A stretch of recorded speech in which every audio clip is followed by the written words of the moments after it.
네, 안녕하세요. 이 동영상은 드리프트 디퓨전에 대한 6번째 동영상입니다. 우리는 그동안 드리프트 디퓨전을 풀기 위해서 많은 노력을 기울여 왔고요. 그래서 이퀄리브리움에 대해서는 테스트를 성공하였습니다. 하지만 이퀄리브리움까지만 테스트가 되었죠. 오늘의 목표는 이 코드를 비평형 상태로 확장을 하는 것입니다. 그리고 비평형 상태이기 때문에 전류를 계산할 수 있게 되어서요.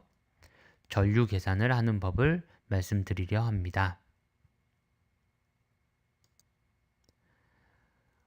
구현과 관련해서는 이제 그 전에는 전압이 0V, 0V, 왼쪽과 오른쪽 전극에 모두 0V가 인가되어 있는 상황이었는데요. 이제는 X가 n번째인 노드에 정의된 오른쪽 노드에 대해서 전압이 0이 아닌 상태가 되었습니다. 이 슬라이드에 보시면 지난번과 동일한 구현이 나와 있고요.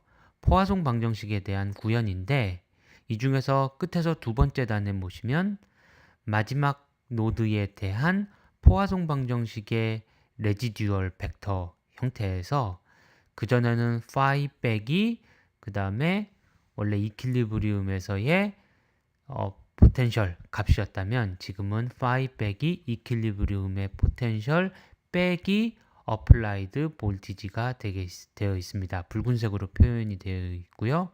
그래서 이것을 만족시키기 위해서 phi가 결정이 된다면 이 phi는 이퀄리브리움에서의 포텐셜 더하기 어플라이드 볼티지만큼 될 것이기 때문에 우리가 원하는 바를 이룰 수가 있습니다. 자, 이 슬라이드는 컨티뉴이티 이퀘이션에 대한 부분이지만 바뀔 것이 전혀 없고요. 그렇기 때문에 완벽하게 동일한 결과를 보고 계십니다. 자, 그래서 전체 구성을 한번 볼까요? 그러니까 상수를 정의한다든지 이퀄리브리움에서 솔루션을 구한다든지 하는 것들은 다 동일하고요.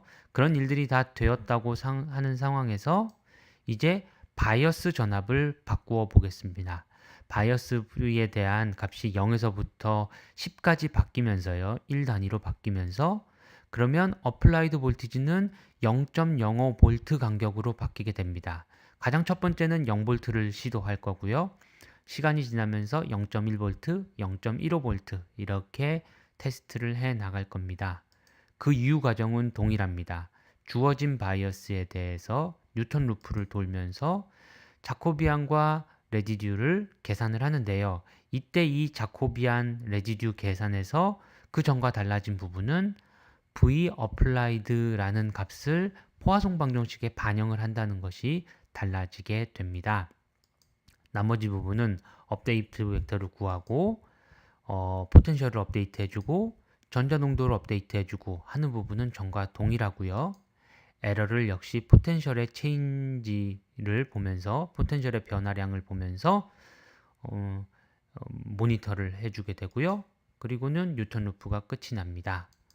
그리고 바이오스에 대해서도 끝이 납니다. 한번 테스트를 해보시고요. 이것이 잘 수렴하는 결과가 얻어지는지 아니면 중간에 이상한 일들이 생기는지 확인해 보시기 바랍니다. 마지막으로 터미널 커런트를 계산을 해야 되는데요. 이제 우리가 원하는 바가 전압을 걸었을 때 전류가 얼만큼 흐르는가 하는 것이니까 이것을 계산하는 게 필요한데 이때 터미널 커런트에 대한 컨벤션이 있다는 것을 기억해 주십시오. 바로 터미널이 있으면 그 터미널로 들어오는 전류, 외부에서부터 소자 안으로 들어오는 방향의 전류를 양의 방향으로 설정을 한다라는 값을 생각을 해주시면요. 그러면 우리가 예를 들어서 600나노에 위치한 오른쪽 컨택 입장에서 생각을 할 때 외부에서 소자로 들어오는 방향은 마이너스 X 방향이 됩니다.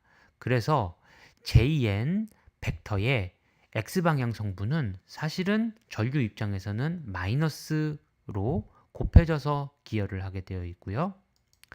JN X방향 성분이 다음과 같다는 것을 생각을 해 주시면 최종적으로 그러니까 단위 면적당 컨택의 단위 면적당 터미널 커런트를 오른쪽 컨택에 대해서 계산을 해보게 되면 다음과 같은 식으로 나타나게 되고, 이 식은 이미 우리가 계산하고 있는 식입니다.